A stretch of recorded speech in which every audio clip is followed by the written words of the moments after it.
You're listening to Building the Broncos with Nick Kendell and Carl Dumler, Broncos Country's leading draft and scouting analysts. Head on over to milehighhuddle.com to sound off on all things Broncos.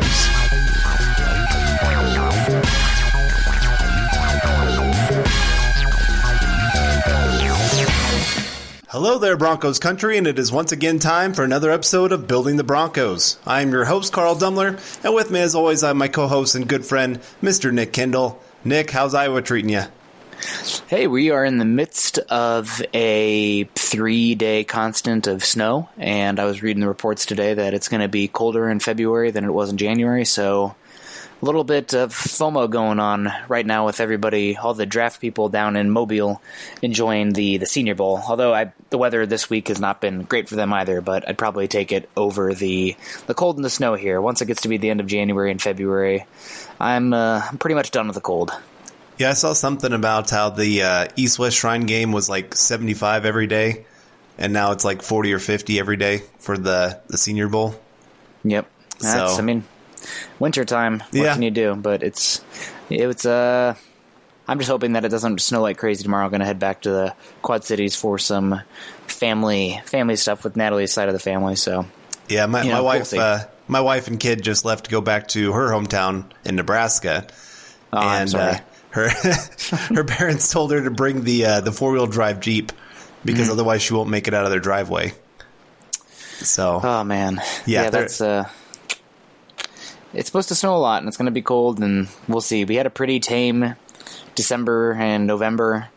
Parts of January were okay, but it sounds like the next 6-8 weeks are going to make up for it. So yeah, what can you do? I'll be inside grinding tape. There you go. That's what we love to do, and we're going to be talking quite a bit about that here today. So I'm excited. We got Ed Valentine coming on the show. He is a reporter does a lot of covering the Giants, and he's going to talk about Shurmur and his time there with the Giants and everything that he got to see. And so very, very excited to talk to him. And then we are going to talk about Daniel Jeremiah just came out with his first draft of the year and also his first big board. And there were some shockers, let me tell you. We'll talk more about why he came up with some of the things he did, but very, very excited to talk about that today. But we also want to make sure that you can find us on Twitter, because we are tweeting everything that we hear about the Senior Bowl and everything else. So you can find me at Carl Dumler MHH and Nick at Nick Kendell MHH. And you can follow the podcast Twitter account at BTB Football Pod. And make sure you subscribe to our show and leave us a rating as we value your input. You can find the show on iTunes, Stitcher, and even that of YouTube. Also, make sure you head on over to milehighhuddle.com, an affiliate of the Maven Coalition and Sports Illustrated. Also know that this podcast is powered by Overtime Media. This is the Overtime Podcast Network. Simply Safe Home Security is like getting commercial-grade, enterprise-level security, but for your own home. Think about the security Fortune 500 companies use. They need to know police are going to be on the scene immediately. This is exactly the kind of security you get with Simply Safe. If there's a break-in, Simply Safe uses real video evidence to give police an eyewitness account of the crime, and that means police dispatch up to 350% faster than for a normal burglar alarm. With Simply Safe, you get comprehensive protection for your home. Outdoor cameras and doorbells alert you to anyone approaching your home. Entry, motion, and glass break sensors guard the inside of your home. Plus, Simply Safe protects your home from fires, water damage, and carbon monoxide poisoning. It's all monitored 24/7 by live security professionals. You can set up your system yourself with no tools needed, or Simply Safe's experts can do it for you. And it's only 50 cents a day with no contracts. Go to simplysafe.com/overtime today to get free shipping on your order, plus a 60-day money-back guarantee. That's simplysafe.com/overtime to save on home security today. SIMPLI, safe.com/overtime. All right, and welcome back to Building the Broncos. I am Carl, and joined, of course, by Nick. But we also have a guest on here today, Ed Valentine from Big Blue View. He has been covering the Giants here since, 2007? 2007. Thanks very much for having me on. You know, I know that you guys want to talk about Pat Shurmur a little bit. And, we've seen his work with the Giants for the last couple of years. So whatever you guys want to know about Shurmur and his offense, I'll do the best I can to give you as much insight as possible. Well, we appreciate it, because this was kind of a pretty big shock to Broncos country to see our first year offensive coordinator fired. And then, of course, about an hour later, everybody's hearing that it's Pat Shurmur coming in, and he just got done working with another quarterback from this past draft and Daniel Jones. And so just excited to get to talk to you about that. But I guess we'll just kind of start off here. Just, what did you see in his offensive system there that maybe influences of other coaches that you've seen maybe him work with? As we know, he's had some time with Andy Reid, who's in the Super Bowl. Chip Kelly there a little bit in the past, those kind of things.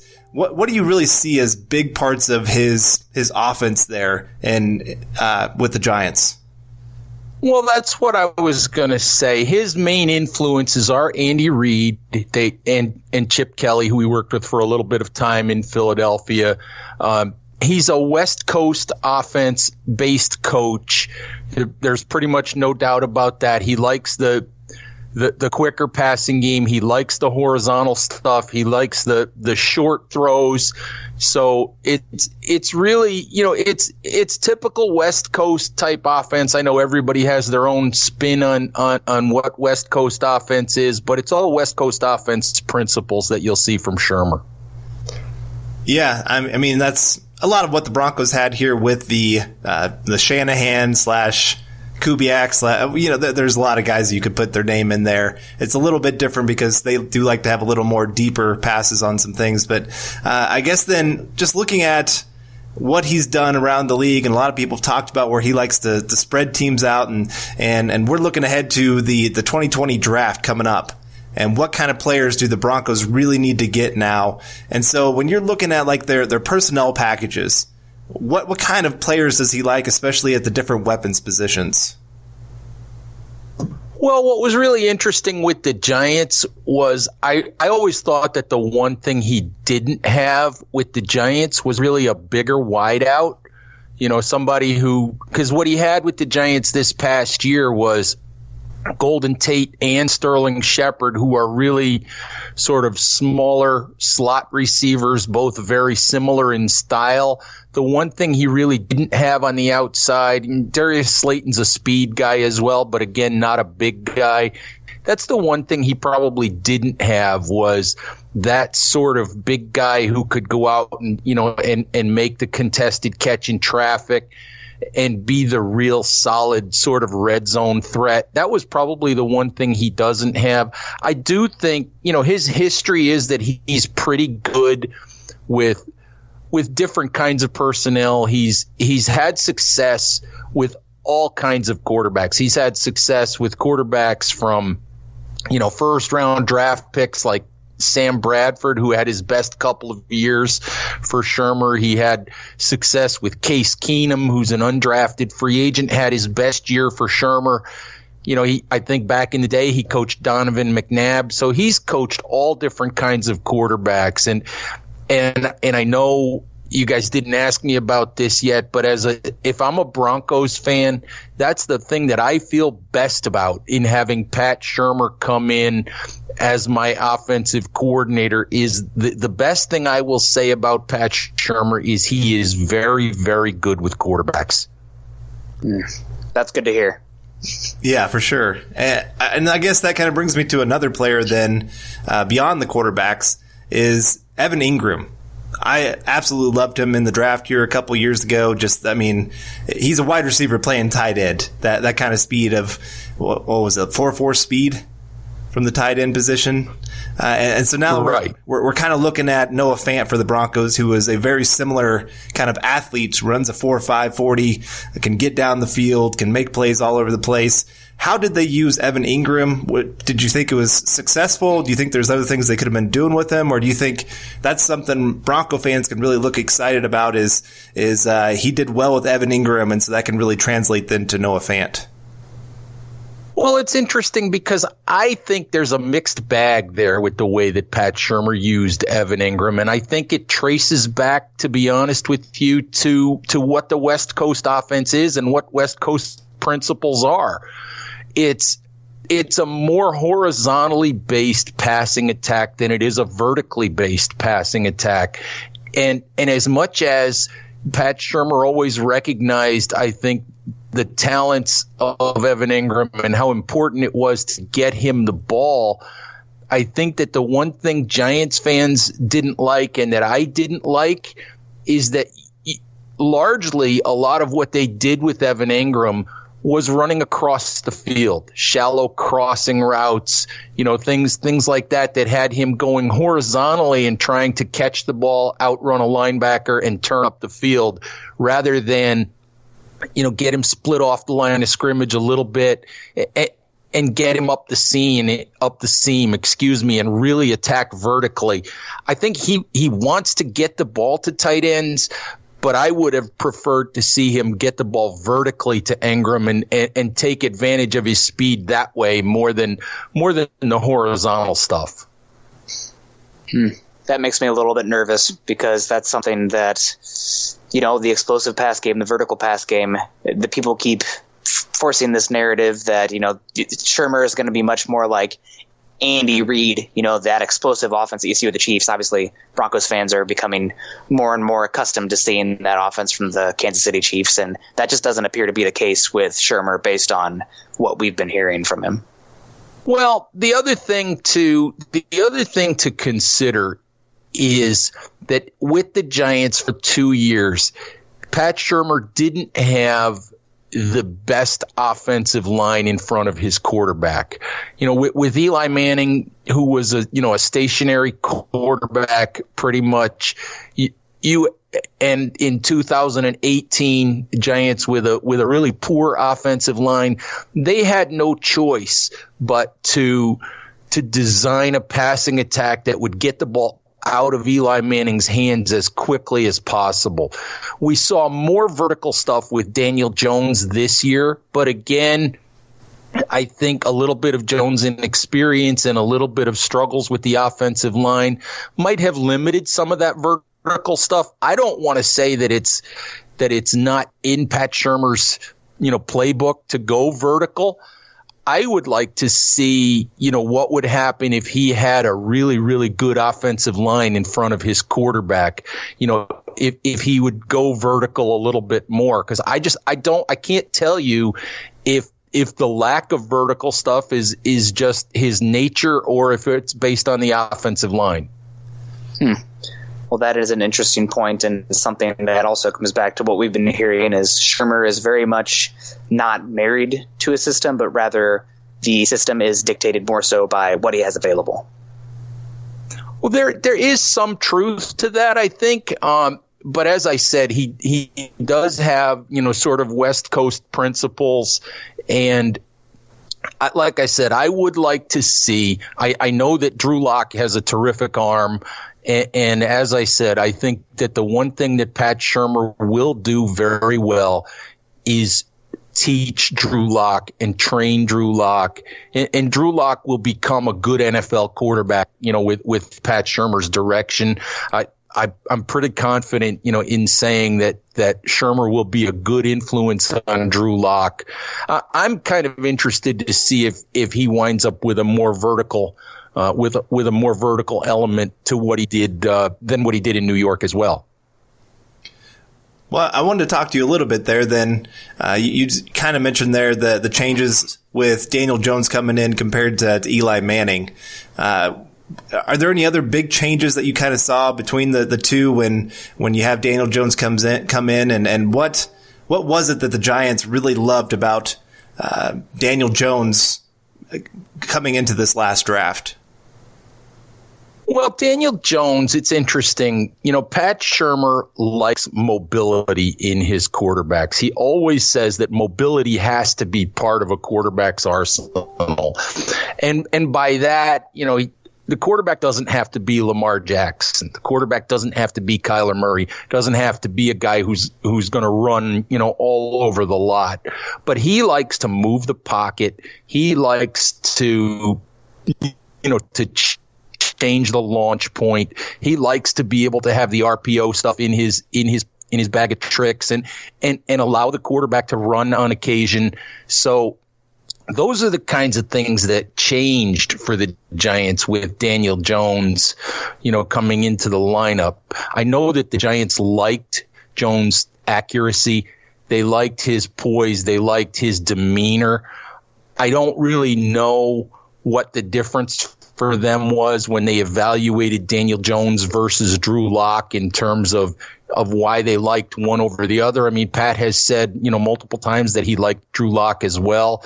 So, but I do think that is also one of the things that you'll see. I don't know how much the Broncos moved Lock around the pocket a year ago, but you think about the difference between, the standard pocket passer like Joe Flacco and a younger guy with a little bit more mobility. I think you'll see the pocket move a bit more. Now something, and just kind of along those lines, we did see with Drew Lock, there was a lot more moving pockets. There was a lot more ability to escape pressure and to make a defense have to respect that he could take off running. I mean, he's not the best athlete in the world. He's not Lamar Jackson, like you said, but he has enough movement that he can kind of escape. And the Broncos did see a huge drop off in sacks per game with Drew Lock in the lineup. And I know that was kind of one of the big struggles with Daniel Jones, a little bit of just feeling the pocket. Was that something that Shurmur had to really scheme around, or is that something they just kind of said, we got to live with that this year? Well, I think they kind of had to live with it. He got better at that, I think, as the year went along. We talked a little bit offline about Mark Schofield, who does some quarterback work for us at Big Blue View.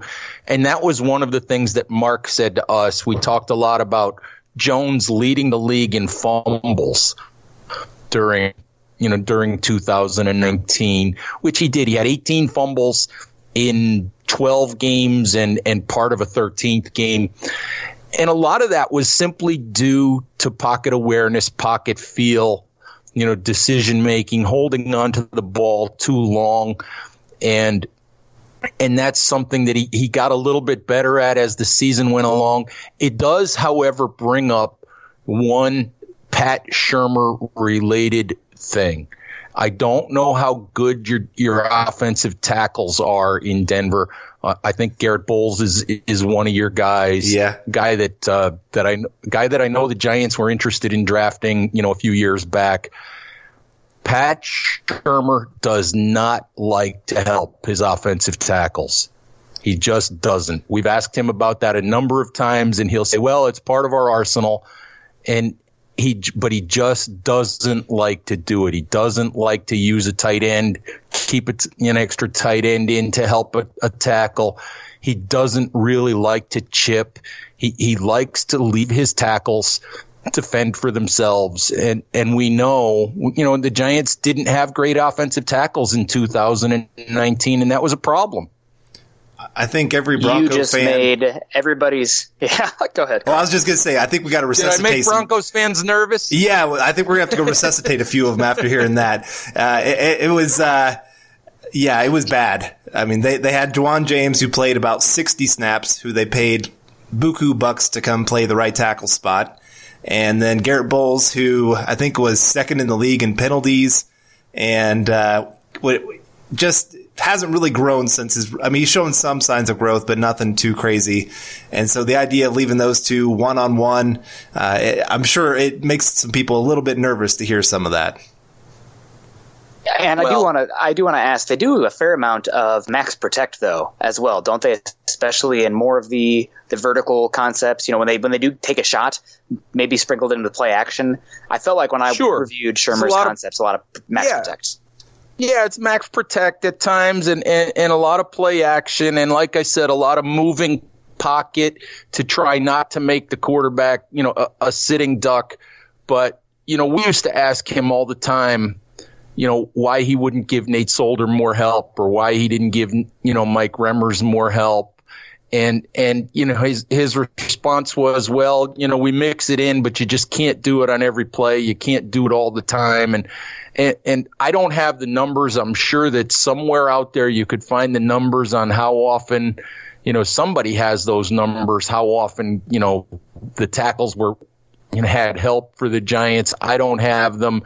But I personally would have liked to have seen those guys get a little bit more help, even if you have to sacrifice the running back in the pass route a little bit more, to make sure that he chips. I would like to see Shurmur do that more often.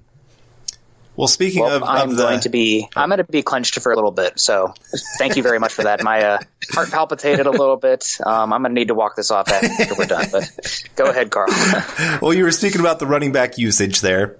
And, they had one of the, I guess, maybe biggest weapons in football in Saquon Barkley. At least that's kind of the initial thoughts when he was coming out, drafted number 2 overall.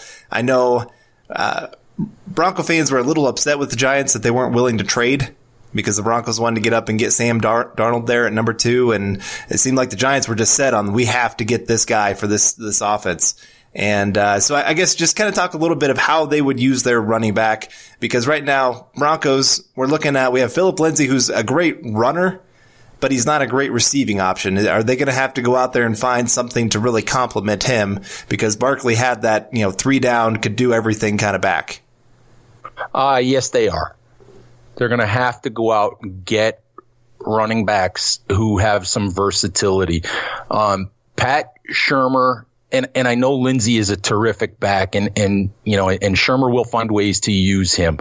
But that is one thing that Pat had said multiple times over his 2 years. He likes running backs who can catch the football. As a head coach, he always used to say that he likes players at any position who can catch the football.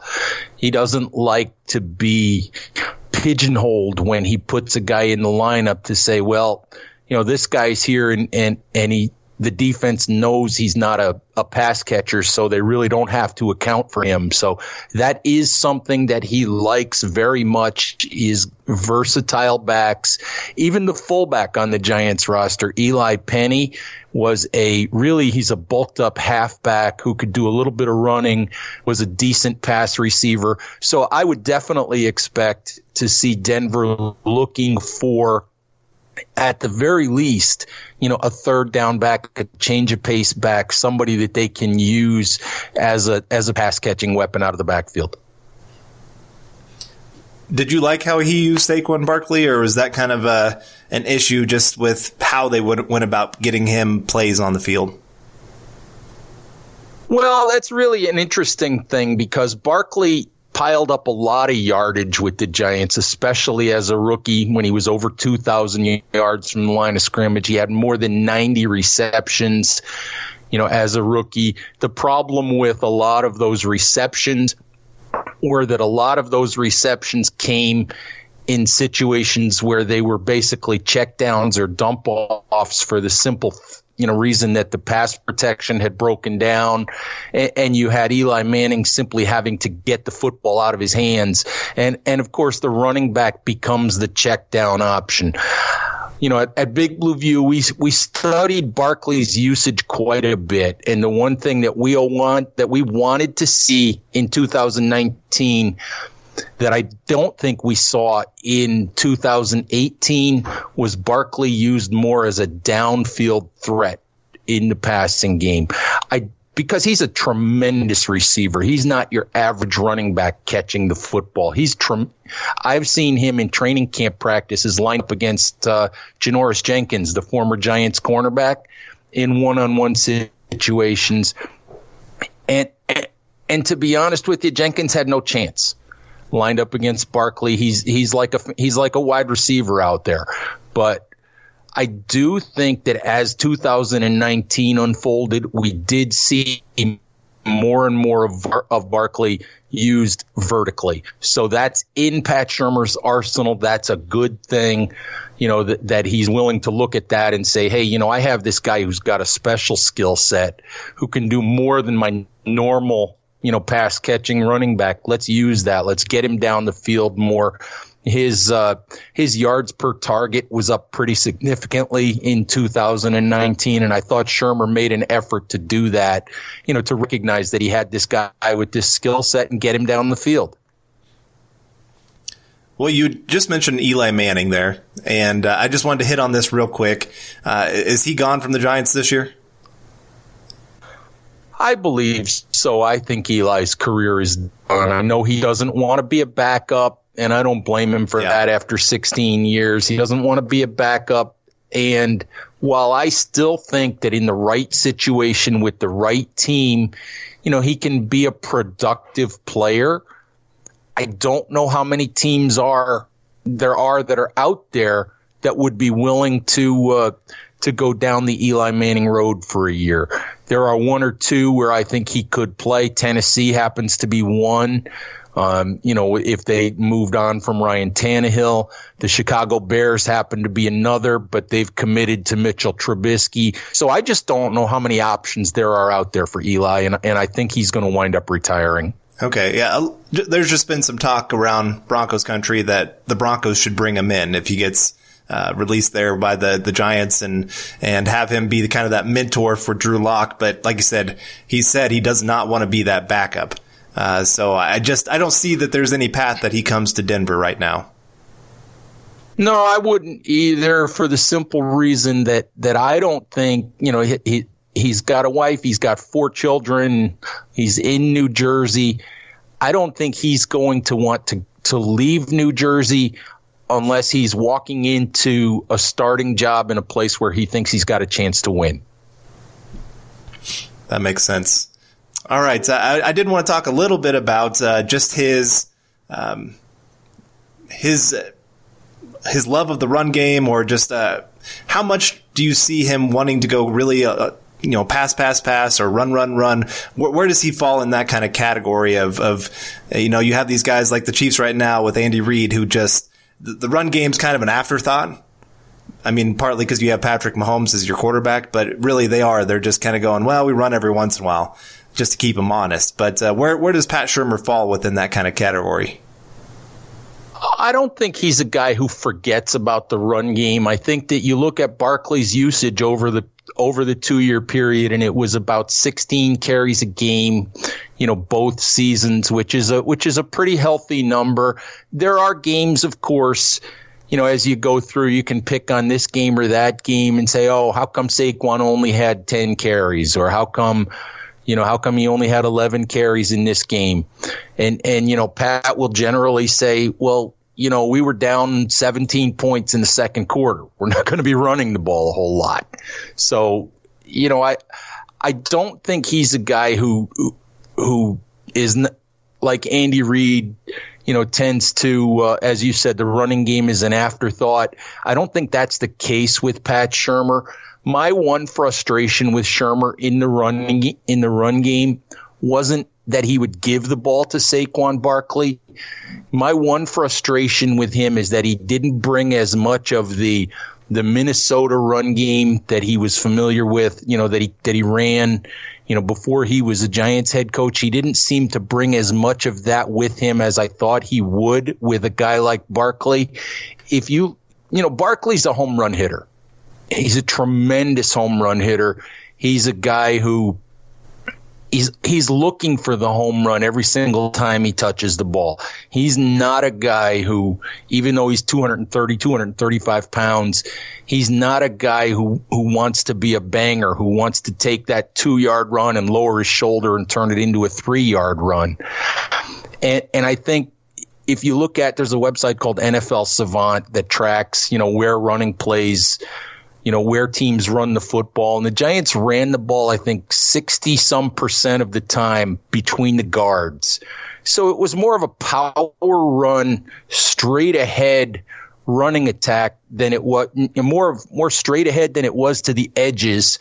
And that surprised me a little bit with a running back like Barkley. So, I'm interested to see how he uses Phillip Lindsay and if that sort of thing continues in Denver as well.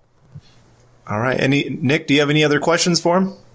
I think the biggest thing for me, so you're talking about the offensive line. A big thing that the Broncos, at least right now, has been the consensus is that with this Shurmur scheme coming to town, there's going to be a much bigger emphasis placed on the wide receiver position. A lot more ISO routes, guys that need to win, by themselves, not just schemed open, but win with their route running, win with their overall talent level.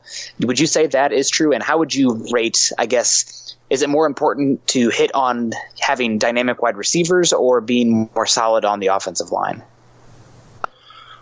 Well, as I said, I think first and foremost, for me, I think you probably need to solidify, some of the offensive line simply because of what I see as Pat's tendency not to want to help those tackles, or to do that as infrequently as possible. He wants to get his guys out into those pass routes. He wants to try to flood the field with receivers as much as he can. And there are obviously times when a running back has to be held in because of a blitz or things of that nature. But I would think that it's offensive line. I think that Pat's a pretty smart guy. He designs a pretty decent pass game, at least in my view. I think he can find ways to use whatever weapons that he has on the outside. He found ways to get the ball to a guy that you're pretty familiar with in Denver. Cody Latimer this past year had his best year as an NFL wide receiver. With Shurmur calling plays, and I know that Cody was a disappointment for you guys in Denver, but I don't think for me it's a matter of Shurmur not being able to scheme guys open. I think it's offensive line. Okay, yeah, that's interesting because there's been that great debate in Denver. We're looking at the first round pick at 15 overall. Should they go offensive line? Should they go wide receiver? I'm sure that debate's going to go clear up to the draft, and half the people are going to be upset, half the people are going to be happy. It's just, are fans ever happy? That's a good point. No. Yeah, they could draft the next John Elway, and fans would still find a way to complain about it. Yeah, but what I will say for you guys is, I think you can parse scheme and you can parse play calling, and we can talk about, whether, and as I talked about, whether maybe he didn't get Saquon Barkley to the edges enough. But for me, I think the thing as a Denver fan that I would feel really good about is that this is a guy who's had success with all different kinds of quarterbacks. This is a guy who is really good at coaching quarterbacks, mentoring quarterbacks, and I think that he'll do a very good job with Drew Lock, which I would think is the primary reason that Vic Fangio brought him to Denver. Yeah, that's the main reason. They didn't really want to have to try to bring around a rookie offensive coordinator with a rookie quarterback at the same time and hope the two could figure out a way to make it work. They wanted that veteran that's done well with other quarterbacks. But that does kind of bring me to one final question, at least from me. Nick might have something else here for you, but do you worry a little bit about some regression from Daniel Jones then with Pat Shurmur now gone? I don't really, because Daniel Jones came to the Giants as a well-trained quarterback out of Duke, to be honest with you. And, what I worry about a little bit, I guess, is that the system that Shurmur ran, the more West Coast-based quick read, sort of first read throw in a lot of cases, he gave Daniel Jones a lot of those where it was, get the ball out of your hands on an RPO, get the ball to your first read, get the quick throw. The thing that I worry about a little bit is Jason Garrett's history is more of an Air Coryell, more of a vertical based offense. And Jones has the arm strength and the accuracy. I mean, he throws a beautiful deep ball, much better than anyone really had anticipated. He throws the deep ball very well. But I guess my worry is really about the transition to a different concept, to a different type of scheme, and how well that'll go. Yeah, and I don't really have any questions for you, Ed. I know you got to get going here, so really appreciate you taking the time to come out and talk with us. Do you have anything you want to promote before you get out of here? Well, not really. Just it's Big Blue View. It's at Big Blue View on Twitter. And the last thing I will leave you guys with when it comes to Pat Shurmur is that I think that the primary issues that we had with Pat Shurmur in New York, you can splice play calling and scheme and how often he helps his offensive tackles and all of that. But the primary issues we had with Pat Shurmur were head coach related. I think he's more coordinator than he is head coach. So, if you're looking at his failure in Cleveland and his 9-23 in 2 years in New York, I just wouldn't worry about that all that much, because I think he's more offensive coordinator than he is head coach.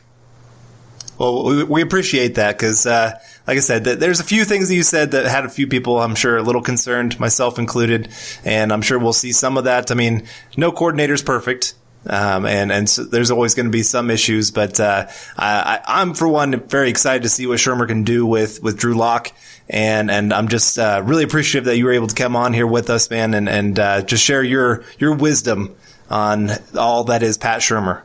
All right, thanks for having me. This is the Overtime Podcast Network. All right, and welcome back. We want to thank Ed Valentine for joining us today and just all the great information he had to bring on for us. A few things we probably didn't want to hear. A few things that made us pucker a little bit. But hey, Broncos, they're not done building this team for next year, so maybe they'll have a few things up their sleeves of how they're going to fix some of that.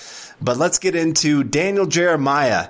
He just came out, like I said, with his first mock draft and of the season. And I do want to comment here a little bit because I heard this is how he functions. When he does a mock draft, he does it based on what he's hearing from teams. When he does a big board, he does it by what he's seen on film. Is that what you've heard too? Yep.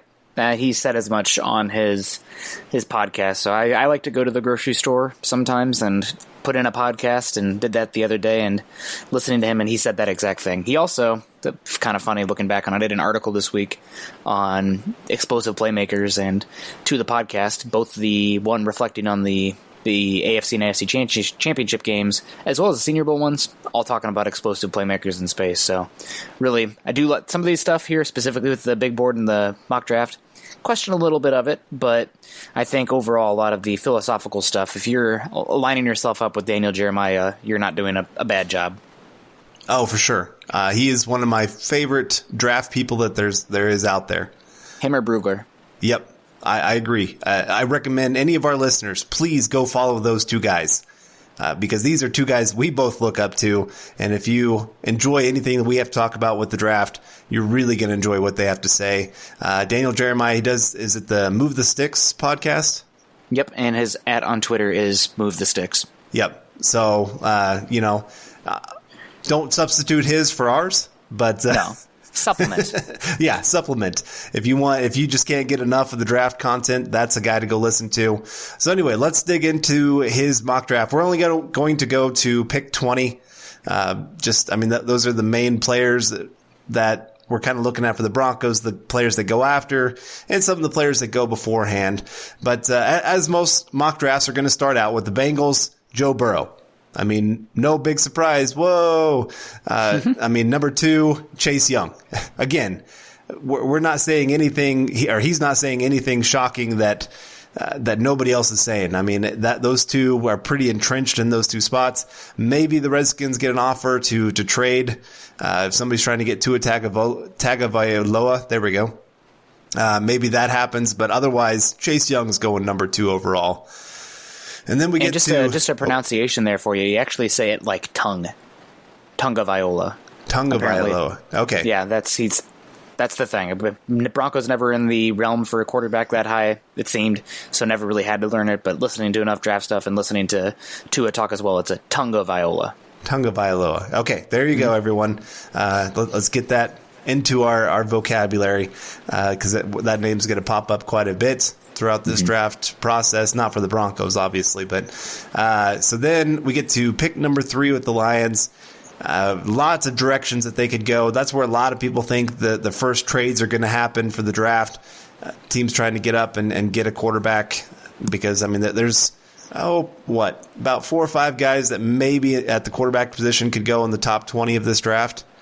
So, yeah. But here he has no trades. So the Lions stay put, and they take Jeffrey Okudah, cornerback of OSU. Does that surprise you at all that would be the next guy taken? I think that is the next guy taken. I think he's a special cornerback prospect that he still has some work to do in zone concepts, but the length, the physicality, and the click and close, and just the stickiness of his man coverage, he stands alone. He's not only, tier 1, but he's so much better than the rest of these cornerbacks that I would put nobody even on tier 2, and then start naming Trevon Diggs and Christian Fulton and Jeff Gladney on tier 3, because that's how much of a difference I think Jeffrey Okudah has compared to these other cornerbacks. All right, well then here's the first real shock of the draft, number 4. And this is a guy you've kind of been not critical of his play, just more questioning his fit with the Broncos. The Draft Network just did a live draft down in Mobile, and they had the Broncos taking this player at 15. I'm going to let you take this one and just kind of talk about your concerns about him, but also what he brings to the table and why maybe this guy could actually be the first offensive tackle taken off the board compared to some of the other big names that we've always heard the top 3 guys. Well, this guy, his name hasn't been up there until now, really. Yeah, Mekhi Becton, offensive tackle from Louisville, has played both left and right tackle, kind of something that Louisville did weird. I remember them when I was scouting Geron Christian, who was a tackle from there. I can't remember where he ended up going, but they would flip their tackles based on the series, strong side, weak side of the offensive line, and it was Geron Christian and Mekhi Becton. Becton is, let's just call it as it is. He's a absolute freak mountain of a man. I've heard some people compare him to Trent Brown. I've heard McKinney, the right tackle that played for many years, maybe even left tackle for the Vikings, like 6'8", 360 pounds. Well, that's pretty much what Mekhi Becton is, 6'7", 370. I definitely was more critical of the Becton fit with the Broncos when they were going to run more of the outside zone heavy stuff under Scangarello. With the inside zone, I'm less worried about it. He definitely moves up my board with Shurmur coming over because you need tackles that can play on an island. And when you're as big as Mekhi Becton is, you don't even have to be the best athlete. You're just so long that it's going to be hard for guys to get around you. My biggest question is, and it's something that I don't know how I'm going to answer it, I guess, unless we can talk to coaches and people around him. But there's plenty of rumors out there that he's had issues with weight in his past and conditioning. You can see it on his tape. Last year, his play would fall off. You call it as it is. His conditioning was not great on tape, and he's lost weight to get to 6'7", 370 pounds. So that's already above the threshold you want for him, even for a 6'7" guy. And you compound all of that in playing at altitude, it just makes me a little bit worried. I think the talent's definitely there for 15. I wouldn't have an issue with it, but there's just a little bit more risk specifically when you're talking about him with the Broncos, just because playing at altitude. How shocked were you to see him as the first offensive tackle taken off the board for Daniel Jeremiah? I was pretty shocked. I thought it would be Jedrick Wills as the number 1 guy, but Becton, I think it's as much, Dave Gettleman loves quote-unquote hog mollies. Let's give him the biggest guy there is. So we'll see. The combine's going to be huge for him to see not only how he weighs, but how his body looks, how he tests in the drills. If he comes out there looking like he's got, casting for flubber, then he's a guy that you're going to have a little bit of questions from. Like, you remember the Orlando Brown fall, which Orlando Brown turned out to be a really good right tackle, but situation's key there. He's not playing at altitude. He's playing with Lamar Jackson. He has Marshall Yanda, future Hall of Famer, at right guard, and he has Ronnie Stanley at left guard. And a tight end heavy offense. Circumstances are key. Orlando Brown being good in Baltimore doesn't mean he would have been good in Denver, yada, yada. So I definitely am surprised, but he's a guy that is moving up. And when they say that he's a 370-pound dude who moves like a 310-pound dude, that's not wrong. I don't think it's consistent, especially from a rep-to-rep standpoint. But, the traits at that size are impressive. You don't see many guys built like him. For sure. Well, all right, we'll keep moving here. because we want to get to the Broncos pick especially. But Dolphins, of course, take Tua. And then Chargers, people have kind of gone back and forth whether they're going to go quarterback, whether they're going to go free agency for that position. But he has them taking Jedrick Wills, offensive tackle from Alabama, a guy that we've been pretty high on, hoping maybe he could make it to the Broncos kind of thing. But here he is going number 6 overall. A pretty good pick for them. I mean, they need left tackle, right tackle. They need pretty much any offensive lineman they can have. It makes sense that they would be taking this. Yeah. He does have a little bit of baby fat, I would say, but he made a good step this year. I thought he did struggle a little bit in the bowl game that Alabama played against Josh Uche, who is having a killer Senior Bowl, so maybe that's not as much of an issue in hindsight. Josh Uche also went to Tristan Wirfs and had some good battles against him as well. But I like Wills a lot. I think that he could play tackle or guard at a high rate. He's really powerful, and maybe not the most athletic guy, but good enough, in control enough, he could play either scheme. So this to me screams Chargers. And Daniel Jeremiah also is a Chargers announcer, if you knew that. He's a local radio guy for the Chargers. He covers them in Los Angeles. And this to me screams Tom Brady going to the Chargers. Oh, man. That would be it'd be kind of interesting to see the AFC West with that kind of caliber of, you got the young guns and of course Mahomes and Locke, and then Tom Brady, and I guess I don't know who the Raiders are going to have. It's kind of up in the air a little bit on some of what they're going to be doing. But anyway, then Panthers, Derek Brown, defensive tackle. We've heard some whispers just because Javon Kinlaw's been tearing it up down there at the Senior Bowl that some teams have Kinlaw ahead of Brown, just kind of depending, because they're a little bit different kind of players. Kinlaw's more of your pass rusher. Brown is more of your all-around defensive tackle. But it doesn't surprise me. He should be a top 10 pick. I still have him as my number 1 defensive tackle in this draft. And Panthers, makes sense. Keep adding to that defense. Yeah, I agree. They're a team that could do that. However, Mark Rule, new ownership, new direction of the organization, they are an interesting team. They're one, along with the Chargers, that could be on the market for a quarterback, or maybe trading down and accumulating assets and getting down to the bare bones there. Maybe potentially keeping a talented quarterback that plays in the Carolina area in college right now, keeping him there for the NFL. So we'll see. There's a little bit of rumblings there. All right. Well, then we got offensive guard Tristan Wirfs going to the Cardinals at 8. Mm-hmm. How were you frustrated by seeing that offensive guard? I mean, I know you've talked about if the Broncos drafted him, it makes sense year 1, have him start at offensive guard and then move him to offensive tackle once Bowles or James are gone. But I don't know. I almost felt like that was just kind of a weird way to designate him. Yeah, I mean, that's what he thinks he's seeing right now. Daniel Jeremiah, I think that Tristan Wirfs is one of those guys who could play guard or tackle. And there definitely are some technical issues where he can kind of get over himself and overset, and lunge a little bit. But I think that Wirfs, if you play him a year 1 at guard, fine. But I think he's also got tackle ability, so there's no reason to put him at guard unless that makes the most sense for your starting 5. So I got no issue with him listing him as guard, and I actually had a back and forth with Daniel Jeremiah on Twitter with the Hawkeye athletic reporter Scott Docterman, and it's just, he can play at guard. There's some questions there. He can be either a really good tackle or an all-pro guard, according to Jeremiah. I think he could do either one at a high level, and once we see him at the Combine, we'll definitely have a better indicator of where his body type and everything fits. So just got to wait for stuff like that, especially the big one will be arm length for him. All right, well then number 9, Jaguars take Isaiah Simmons, safety. Again, here's kind of an interesting designation. Yes, I was going to bring that up. Go ahead. But I mean, he's linebacker, obviously, with Clemson, but he is... Is he? Well, I mean, okay, that's the great question. You can't really put a position on him. They play like almost like a Big 12 style of defense where he can be a roamer on that second level. In Ohio State, he played a decent amount of deep safety, and he played it pretty well. I don't know if you want to play him as a single high, but if you're playing like a Denver scheme where it's more 2 deep safety shells, he could do that. But he lists him as a safety here, and my favorite position for him is more of that star backer, that 4-2-5 position where he's a heavy slot. You can play The thing that's awesome about that is you can play base or nickel at the same time. When you actually want to go to a 3-4 base look with the 3 heavy defensive linemen on there, he can play safety or maybe even linebacker from snap to snap, but you can get away with playing almost a pseudo 4-3 because he can play that overhang safety / will linebacker. So he's an interesting player. I can't recall many like him.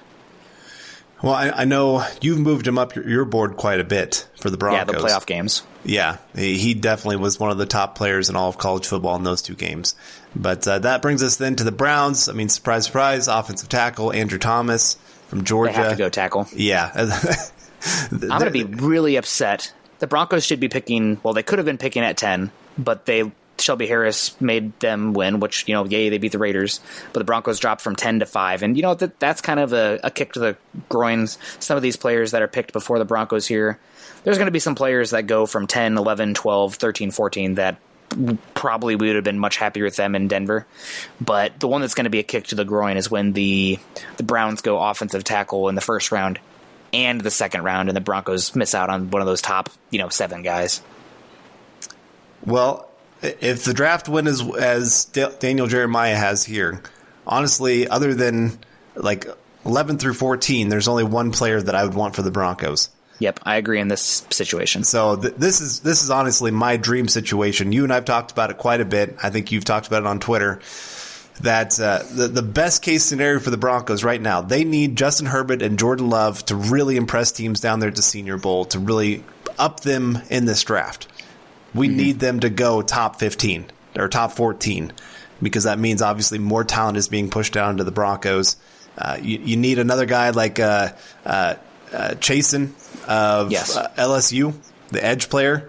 Yep. He has the Jets taking him at 11. That's another guy that's right on the border of whether he's going to go before the Broncos or after the Broncos.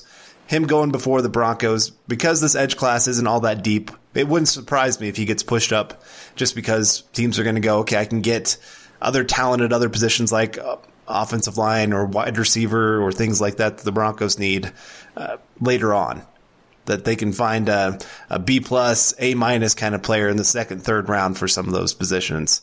But so, yeah, just kind of as Bronco fans, be hoping some of these guys really up their stock, that they really jump off the charts when they go to the combine, have really good drills, all those kind of things. Well, then we get to the Raiders. And I almost cried when I saw this one. This is my guy at wide receiver, CeeDee Lamb from Oklahoma. It doesn't surprise me. They need a number 1 wide receiver. That just seems like a pretty obvious pairing for them. I think Judy's a better fit for him.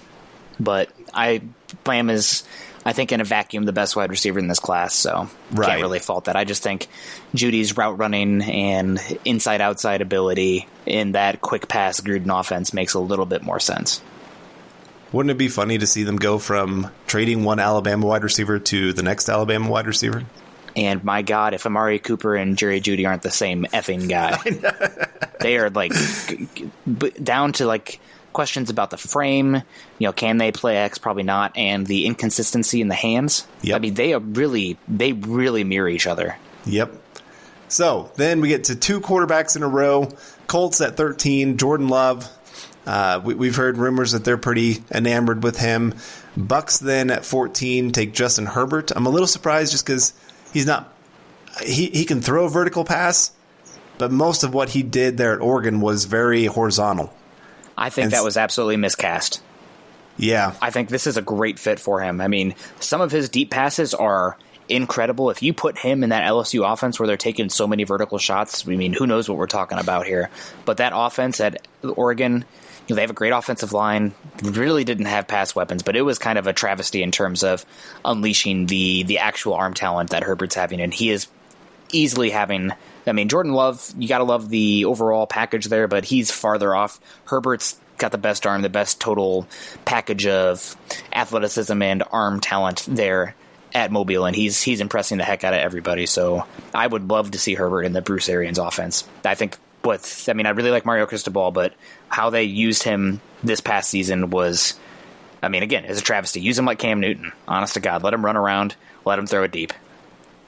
And I definitely don't disagree with you. I'm just a little bit shocked just because, I mean, he's going from complete opposite systems.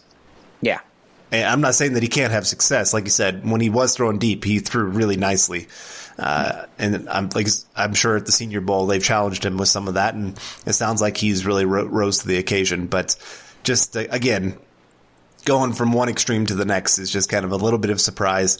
But all right, here we go. Broncos pick. Number 15 overall, Jerry Jeudy, wide receiver of Alabama. And if this is what happens, that Jerry Jeudy, a talent like him, falls to the Broncos at 15, Bronco fans, you better be doing backflips. Oh, man. I've never done one before, but I probably would do one for the first time. I feel it in my bones. I've said on here before, last one I tried, I ended up with a concussion and 2 black eyes. I would try another one. I would record it and send it on Twitter if the Broncos get Jerry Jeudy. I almost thought about saying that, but I'm glad that you took one for the team there. So I can keep my teeth and my eyes not being blackened. So let's see what he says here specifically about this pick, though. Jeudy would give the Broncos one of the most exciting collections of young skill position players in the league. Adding him to a group that already has Drew Lock, Cortland Sutton, Noah Fant, and Phillip Lindsay would strike fear into opposing defensive coordinators. And, I mean, this is a great pick. I think he's honestly, I had Lamb, my number 1 wide receiver. With Shurmur coming in, I actually have Jeudy back to number 1 because how important those ISO routes are going to be, and you're going to be having more 11 personnel, so there's going to be more slot reps to be had, and I think that's where Jeudy is at his best, actually. So I think Jeudy is a really ideal pick here, and I'd be over the moon to add him to Lock, Sutton, Fant, and Lindsay, because each of those guys, specifically the weapons, not Lock, are so different in what they bring to the table. I'm with you. As much as I love CeeDee Lamb, Jerry Jeudy there's not a receiver that's a better fit for the Broncos in this draft. Maybe you could argue Henry Ruggs just because of the speed, but as far as day one, Henry Ruggs says you have much more projection there. Yeah, I guess it's just, I've said it before, like I love Ruggs, I do.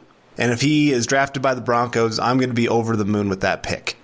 But there are times where his struggle to get off the line of scrimmage to win that one-on-one battle makes me a little bit nervous.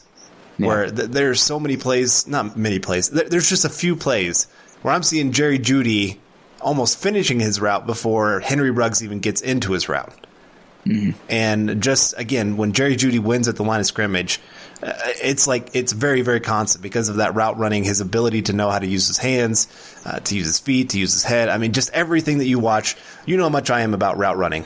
I love it. And so watching Jerry Jeudy is, I'm drooling as I'm watching. And my wife is probably like, you're not watching something you should be. And I'm like, I'm watching football.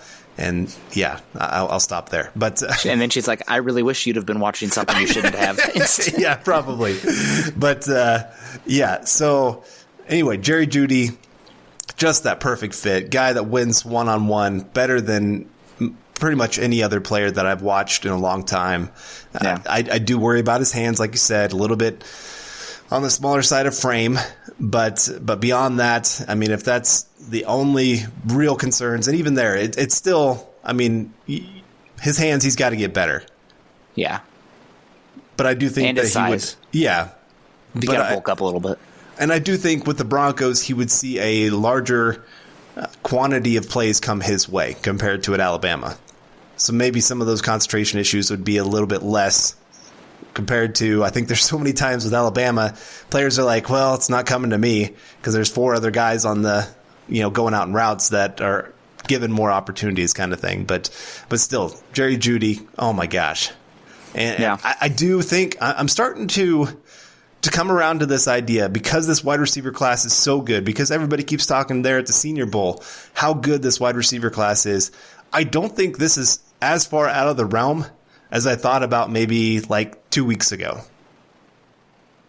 Yeah, I think the thing with these wide receivers is that you have the guys who were in prolific offenses, surrounded with a decent amount of talent that had the stats, Jerry, Jeudy, and CeeDee Lamb, but I don't think they're going to test the best.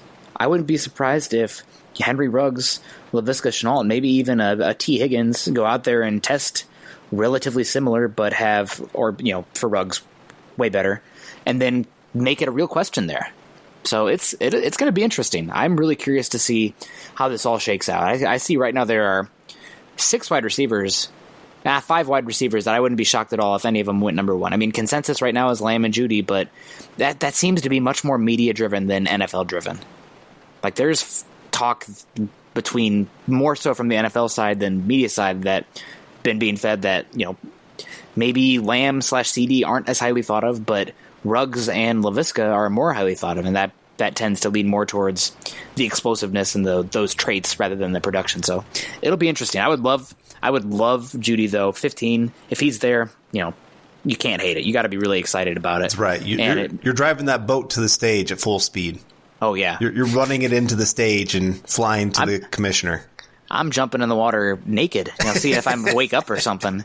This has got to be a dream. But let me see. I'm going to run through these other picks here real quick, just because it's worth noting kind of who else is there right now, some of the names.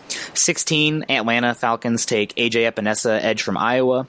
Pick 17, the Dallas Cowboys take safety Xavier McKinney, first safety off the board. Pick 18, the first running back comes off to the board to the Dolphins, running back DeAndre Swift. Interesting pick here, very good athlete. This is not always the most polished guy, but it's a really crappy linebacker class, let's call it as it is. Patrick Queen to the Raiders at 19. 20, the Jaguars, the pick that they obtained from the Rams to give up Jalen Ramsey. They take a cornerback here, C.J. Henderson from Florida. Henry Ruggs goes to the Eagles here. I've heard that the Eagles have goo-goo hard eyes for Henry Ruggs, and if he falls and they think, they might not get him, they might trade up for him, so watch for that. But Henry Ruggs goes 21 to the Eagles, wide receiver from Alabama. Another wide receiver here. A lot of these playoff teams really need wide receiver help, so not surprised to see this happening, getting a wide receiver run here at the end of the first. T. Higgins to the Bills at 22, wide receiver from Clemson. Grant Delpit comes off to the board at 23, safety for the Patriots, which I think that's kind of an interesting fit there for him. Interestingly enough, my center number 1 here is indicated in the text as well. He says Cesar Ruiz is the guy to watch out for the Patriots. So a lot of Lloyd Cushenberry hype right now. Rightfully so. That's my center too, but watch Cesar Ruiz at Michigan. I really like him. 24, another playoff team takes a wide receiver. Justin Jefferson goes to the Saints from LSU. 25, Javon Kinlaw. Not happening here. This was obviously produced before the Senior Bowl. I think Javon Kinlaw has worked himself into the top 17 at the latest, probably the top 10, but I can't see him getting past Dallas. But 25 to the Vikings. Austin Jackson from USC, 26 to the Dolphins. Offensive tackle there, kind of got beat up by A.J. Epinesa in the Holiday Bowl, but he has a lot of tools, and there's some talking that maybe he was not as strong this year because he donated bone marrow to help save his sister's life. So that's an interesting story. Watch for that. Ross Blacklock, defensive tackle from TCU, a guy who has some injury history but can play 1 technique all the way to 5 technique, goes to the Seahawks there. I really like him. He's moving upwards quickly. Kenneth Murray, 28 to the Ravens, linebacker from Oklahoma. 29, Marlon Davidson, listed as an edge here, goes to the Titans. Interesting player there. Might be moved inside. Really heavy hands. Did really well the first day of Senior Bowl. Got hurt, but he's interesting. Continuing the theme here, a playoff team that really needs wide receiver help. Laviska Shenault goes 30 to the Packers. And then you have Zach Bond, edge, going to the Chiefs at 31. And 32, A.J. Terrell going to the 49ers. And hey, Daniel Jeremiah has the 49ers picking at 32. So that hopefully is a good omen. I'll take it. So we should probably take a quick break. We actually want to also touch on, this is the Daniel Jeremiah show today. We also wanted to touch on his top 50 big board. Won't go as in-depth with it as we just did this one, but we will be right back on Building the Broncos. Do not go anywhere. This is the Overtime Podcast Network. Alrighty, and we are back on Building the Broncos. I am Nick Kendell along with Carl Dumler. We are continuing now with some of the recent information dumped out there into the internet sphere from Daniel Jeremiah, who, former longtime scout, now works for NFL Network as one of their lead draft analysts, and he did not only his first mock, his mock draft 1.0, but also his top 50 big board.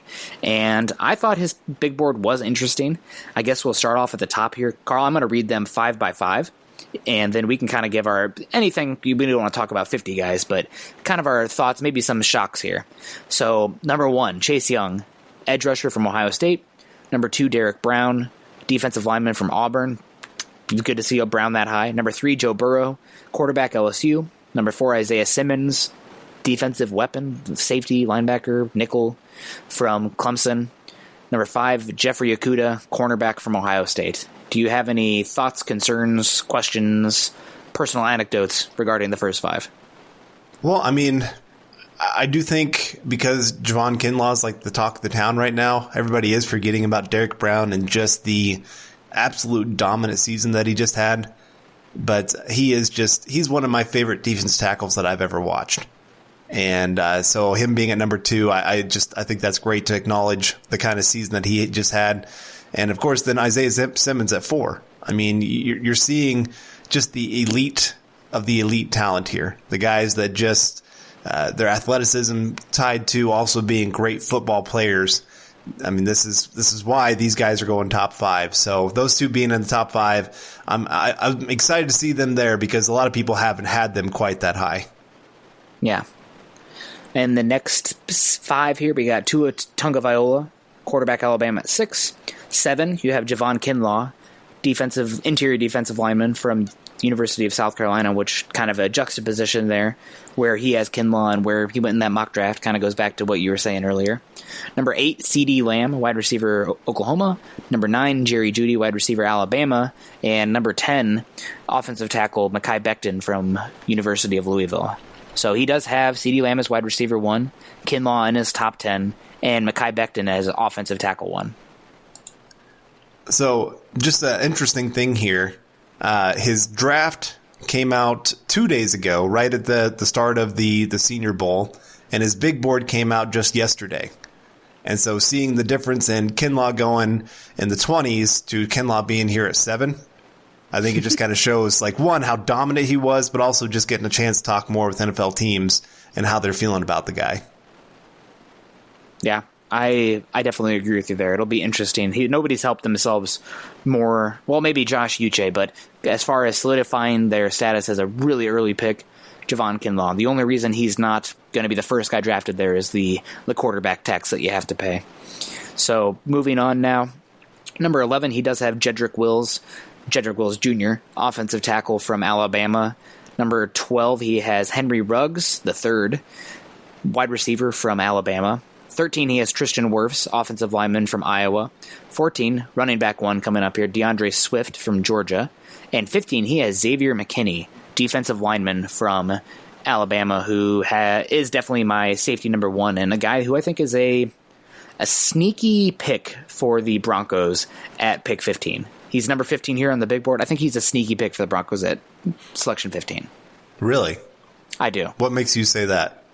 I think that he could really play that Xavier McKinney role, play that Kareem Jackson role really well, where if you're looking to add some defensive back talent in this draft class and you can't get Jeffrey Okudah, I think the next guy I would target would be McKinney. And no, he's not going to play boundary corner ever, but his ability in short zone, his tackling, and his versatility, I think all fit really well with this defense. I think he's fits like a glove as far as what Fangio would want, kind of the versatility there, the safety nickel linebacker or nickel cornerback type. Oh man, I think he'd go before Christian Fulton. Yeah, I just imagine the uprising of Broncos country about taking a safety. I'm not here to say that they should go this way. I'm saying it's a sneaky pick because he's going to be playing. He'll be playing more than you'd think, and he's going to be playing. I mean, how much did the Broncos play base defense? Maybe 30% of the time. Right. I was going to say, think of it more as a nickel cornerback. I think over the last 4 weeks of the season, Will Parks was playing 80% of the defensive snaps. There's your snaps.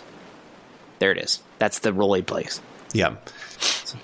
So yeah, I mean, I'm not saying that he wouldn't have a role. It just, I mean, most have been kind of up in an uproar because some people have had Grant Delpit to the Broncos. I'm one of those. One, because I just don't like Grant Delpit. Yeah. But because, I mean, the role that he plays is the one that you're wanting Justin Simmons to play. Mm-hmm. And I'm sorry, you keep Justin Simmons. And he's also just not a great fit with the system or the coach. And he's overrated, period. Right. And I think that's been kind of an interesting thing of just seeing his draft stock really fall this year. I mean, at one point people were talking like this is the next great safety that's going to be a top 5 pick. And now there's just, I mean, he's still going in the first round, but it's usually now 17 or later kind of thing. Yep. So you're talking like Cowboys is that first spot that you're seeing a lot of people begin to think about taking him. And I think the more people watch this past season, they really do see the deficiencies in his game. And I know he was a little bit banged up, and it's still, that's why I get so upset about him winning Defensive Back of the Year, because it was such a bad year. You're going, oh my gosh, there's so many other players worthy of this kind of recognition. And it just, I can't believe whoever voted for him, it's like they didn't watch any of football this year. But no, I'm with you. I have Xavier McKinney as my first safety as well. And I mean, if the Broncos take him, I'm sure that it's kind of in Fangio we trust. Yeah. The guy knows defense. I mean, you think about the Broncos being a top 10 defense this year with a lot of their defense banged up. I mean, they're missing some of their top players on defense, and they're still playing like a top 10 defense. So I do trust him that if he thinks this guy's worthy of being the pick of 15, that he's got a really good idea what he wants to do with this guy. But Dark horse. Yeah. Not a favorite. Dark horse. I was going to say, I wouldn't be, he's not going to be on my top 10 players for the Broncos by any means, but no, but they're picking 15. Right. So again, beating the Raiders. I said losing. That's a big difference maker. So we'll see. We should move along here. Number 16, Patrick Queen, linebacker from LSU, flying up boards here. Really interesting to see that. Justin Jefferson at 17, wide receiver from LSU. Again, another guy that I see him more of a early second round pick than a middle of the first round talent, but we'll see. Ross Blacklock, defensive lineman from TCU. I'm really sad that he's starting to get this hype, because he was one that I almost constantly had the Broncos taking round 3 because I loved his fit so much and his versatility, and he had some injuries, so there's some concern there. But man, he's getting projected high now. Brandon Ayuk, wide receiver from Arizona State, number 19, a guy who got flagged at the Senior Bowl, didn't get to participate. I'm pretty bummed about that. Number 20, Jordan Love. And I'm just going to keep rolling here. I'm going to do 10 at a time. Number 21, Justin Herbert. So he does have Love over Herbert. Number 22, Laviska Shenault, wide receiver from Colorado, obviously.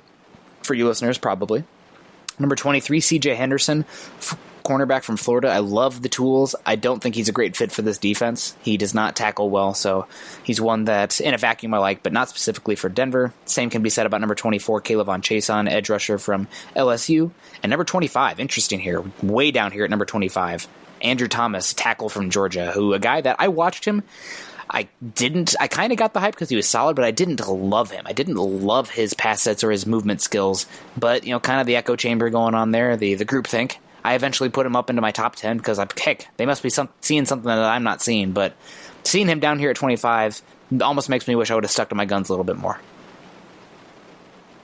Yeah, he's another. I mean, the one right after him is Grant Delpit, but those two have probably fallen more than anybody when you're talking about top players for this draft. Yeah, and so it's maybe Justin Herbert falls in that same category.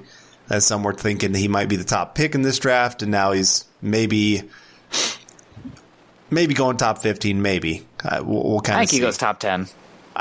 Just because the quarterback bump. Yeah. But ranking-wise, I would actually agree probably mid-20s is where I would put him when I'm looking at overall talent in this draft. But yeah, so it's an interesting group of players. There's a lot of these that I would disagree with. Patrick Queen at 16.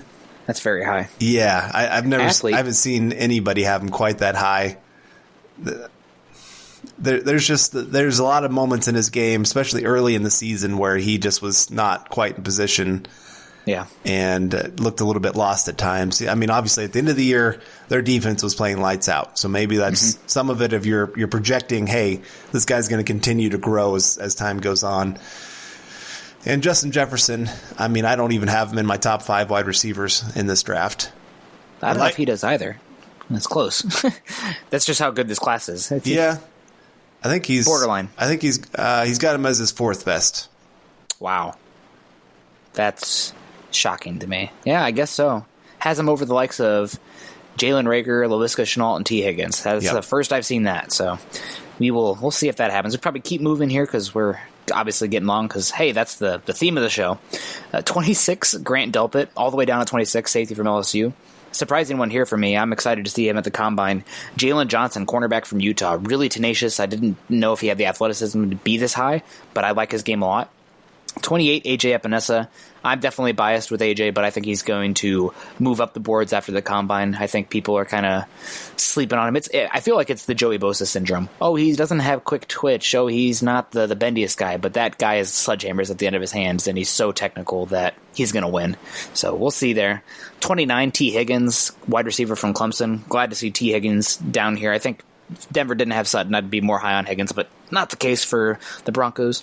Number 30, Marlon Davidson, defensive lineman from Auburn. We'll see if he's playing edge or 3 technique. J.K. Dobbins, running back 2 here, running back from Ohio State at 31. 32, A.J. Terrell, cornerback from Clemson. Got beat up pretty good by Jamar Chase in the playoffs, but, so did a lot of people. 33, Austin Jackson, offensive tackle from USC. Number 34, Cesar Ruiz, interior offensive lineman, center, played right guard last year for the University of Michigan, who I like a heck of a lot. And Kenneth Murray, number 35, linebacker from Oklahoma, a guy who's really pretty good chase and tackle player, but absolutely has, and he's an okay athlete, but just has no idea what the hell he's doing in coverage. So any thoughts as far as those guys I just list off from 26 to 35? Well, I'd say, as much as you said about Kenneth Murray being a guy that, like you said, doesn't always know what he's doing on the field. I mean, he's an athlete, but he's not really a football player at this time. And he's not an athlete like Queen is. But after him, the linebacker group just nosedives, in my opinion. And so it doesn't surprise me that he'll get bumped up just because of that, because there are so many teams that need those athletic linebackers on the field. You look at, the 49ers have some of the most athletes at the linebacker position on the field in the NFL. And so teams, especially if they win the Super Bowl, are going to go, okay, we got to mimic some of that. But no, this group, a lot of it makes sense. I know you probably feel pretty good about Cesar Ruiz being up there, 34. Fist pump. I feel like I've been like one of the only ones. It's been all this gosh darn Tyler Biadasz talk, and now it's Lloyd Cushenberry, who I liked a heck of a lot going into the Senior Bowl. I feel a little vindicated there, but Cesar Ruiz has been my number 1 since October. So feeling pretty good there. However, my wide receiver is not feeling as good about, so I'll take what I can. I'll do the victory laps when I can and kind of just dismiss the other stuff because there's no accountability here. We're gonna take victory laps when we can. But moving on now, 36, the third running back here, Jonathan Taylor from Wisconsin. Explosive guy, showed more in the receiving game this season, but gosh, he puts the ball on the turf a heck of a lot, and he's been used even more at Wisconsin, one of the more heavily used players in college over the last 3 seasons. Neville Gallimore at 37, defensive lineman from Oklahoma, has been having a good Senior Bowl. Not incredible. I don't really love the scheme fit. I think he's probably a better 3 technique. Kind of reminds me of, who's the really good defensive lineman from Atlanta? Fell to the 5th round. Absolutely loved him coming out. Oh, man. I'm blanking on this, too, because I remember we were screaming at our computer the 5th screens. round. It was stupid. He's one of the better defensive linemen in football. Not the best scheme fit. I understand that, but it'll come back to me. 38. Interesting one here. Christian Fulton all the way down at 38. Guy that really probably could have used the Senior Bowl to help him, but backed out. Justin Madiabuki from Texas A&M there. I'm sure I'm pronouncing that wrong. Interior defensive lineman. Good burst. Probably a better 3 technique, but he's explosive. And I think he's got a little bit more length than Neville Gallimore. Number 40, another running back here. Running back number 4, Clyde Edwards-Helaire. Obviously, really fun player from LSU, running back. Number 41, KJ Hamler, wide receiver / gadget weapon for Penn State. Nobody kills angles like him. A lot of fun. Going to be a fun player in this league. Number 42, Damon Arnett, probably the 3rd best wide receiver at Ohio State this year, but cornerback. Just goes Excuse me? You said wide receiver, cornerback. Excuse me. Yeah. Wide receivers on my mind. Cornerback on the Ohio State team this year, they had Shaun Wade as well, and obviously Jeff Okudah. But Damon Arnett, really fun. Another guy that unfortunately pulled out of the Senior Bowl. And this next guy, gosh, how much different would the Senior Bowl have been if these cornerbacks had been? Jeff Gladney, one of my favorites from TCU. He can play a variety of coverages. He's super athletic and pretty tenacious. Has some areas he can clean up, but I really like his game. 44, Zach Bond from Wisconsin. Probably too small to stick at edge full time. Going to be kind of more of a Sam, maybe an inside linebacker, but an interesting player there. And then I'm just going to keep on rolling here because we need to get rolling. Number 45, Michael Pittman, wide receiver from USC. Probably not a fit for the Broncos. He's an X through and through, a lesser version of Cortland Sutton. Number 46, way down here, Trevon Diggs. I need to get more work on these cornerbacks. His cornerbacks are all over the place compared to what I've seen, what I feel is right now. I need to watch some more of these guys. Number 47, Jacob Eason, the rocket-armed quarterback, but a little bit statuesque, from Washington, transferred from Georgia. A guy that has been linked with the Buccaneers, so watch out for that. Maybe back end of the first round. Maybe the Buccaneers trade back up to get him. Bradley Anae from Utah at 48. Edge rusher. 49, Terrell Lewis, edge rusher from Alabama. And 50, Mr. Future backup quarterback, in my opinion, Jake Fromm, quarterback from Georgia, a guy that I don't get the hype. Never really did, but that rounds out the top 50. Grady Jarrett was the guy you were thinking about. There it is, Grady. Yes, loved Grady at Clemson and really wanted him. I mean, the Broncos took Tyson Brilo, Jeff Hireman, Max Garcia, and somebody else I don't even think made the team before Grady Jarrett went off the board, and I was beside myself because I thought at that point you just got to take him. Yeah, but, I remember, again, we had a group chat going during that draft, and all of us are like, why is he falling? Like, do people not see the talent? I mean, I know he's a little undersized, but still, you would think that teams have learned now some of those hybrid players are some of the best players in the NFL. I mean, Aaron Donald, the best defensive player in football, he was undersized when he came out, and of course he's dominated at the NFL, but so goes the NFL sometimes. They get stuck in their old ways of thinking and miss out on some major talented players. But yeah, no, I mean, of the top 50 players, is there what player sticks out as the guy that just really does not belong? Like, doesn't belong, period? Yeah. I do not think Bradley Anae is a guy that belongs there. He's not super explosive, and he's not very bendy, and he has short arms, so I don't see much upside with him. I think he can be solid, but that high, miss me with that. Other than that, I guess guys that do belong, but I'm shocked how high they are. One is Justin Jefferson, already talked about that, pretty shocked he's that high. Russ Blacklock. However, it does seem like even big draft media from ESPN to NFL Network are high on him, so I got to think the league likes Ross Blacklock a lot. And then I was surprised to see just the cornerback rankings. I mean, his cornerbacks 1 through 5, and he has Okudah number 1. His number 2 cornerback would have been, I guess, Jalen Johnson, and then he'd have A.J. Terrell number 3, and then he would have had Christian Fulton, and then Damon Arnett, and then Jeff Gladney, and then Trevon Diggs. So all over the board. That's really not consensus. Yeah, you're right. That's definitely not how this has gone. I mean, it's been pretty much Christian Fulton has been number 2 on pretty much everybody's board till now. And he's just been kind of falling a little bit. I mean, he did struggle a little bit there in the playoffs. That was pretty obvious that he wasn't quite. I mean, when you think about the teammate that he has across from him, of course, teams are going to challenge him more than they should.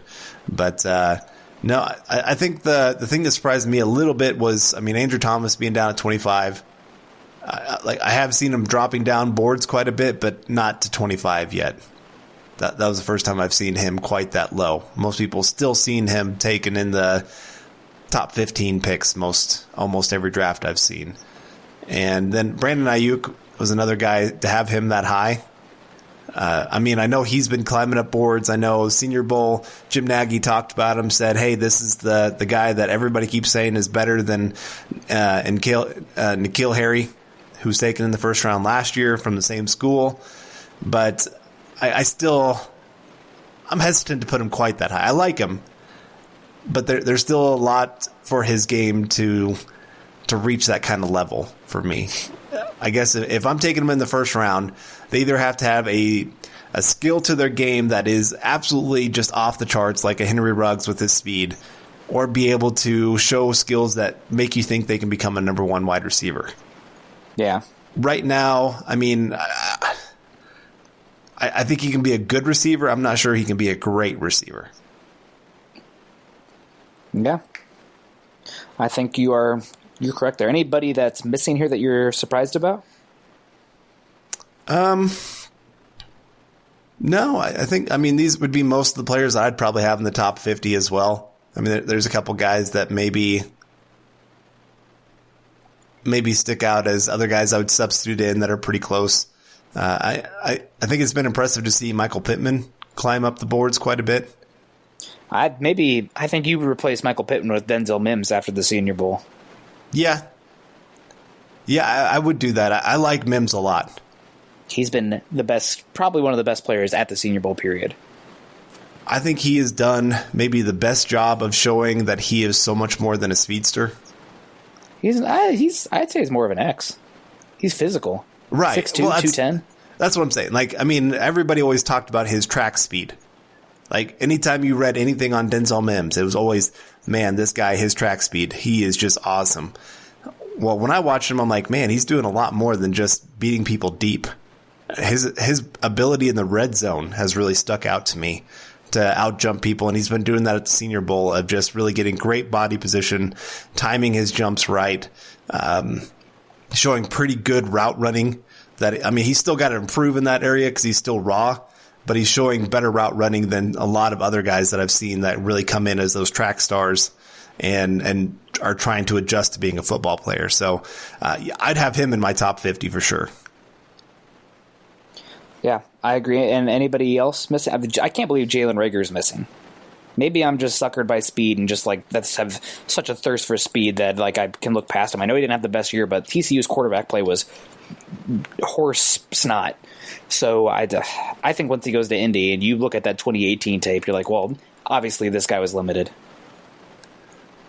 Yeah, he's another that I would have up there for sure. Again, he's another guy that has some things to his game that make you question him a little bit, like his hands. I guess one guy that kind of sticks out, he didn't have the edge player from Penn State, did he? No, he does not. And I'm looking at this right now. Actually, Matt Miller just tweeted out 20 minutes ago that there's a few players that he's been hearing from NFL sources that the media is far higher on than the general NFL. And one of them is Yetur Gross-Matos, edge rusher from Penn State.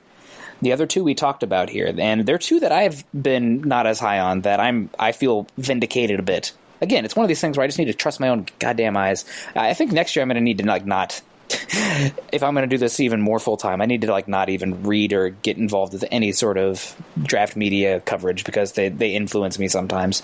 But some guys at the NFL are lower on than the media. T. Higgins, round 2 grade.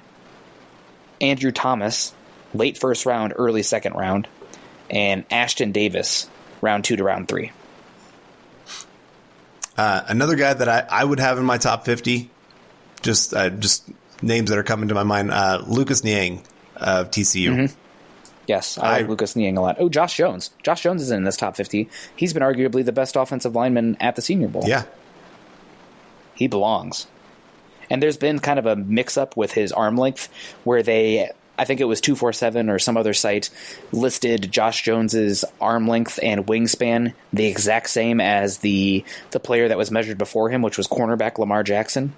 And so some people are like, oh my gosh, he's got T-Rex arms. How does he only have a 32-inch arm length? It's actually like 33 and 7/8 or something. So I wouldn't worry about that too much.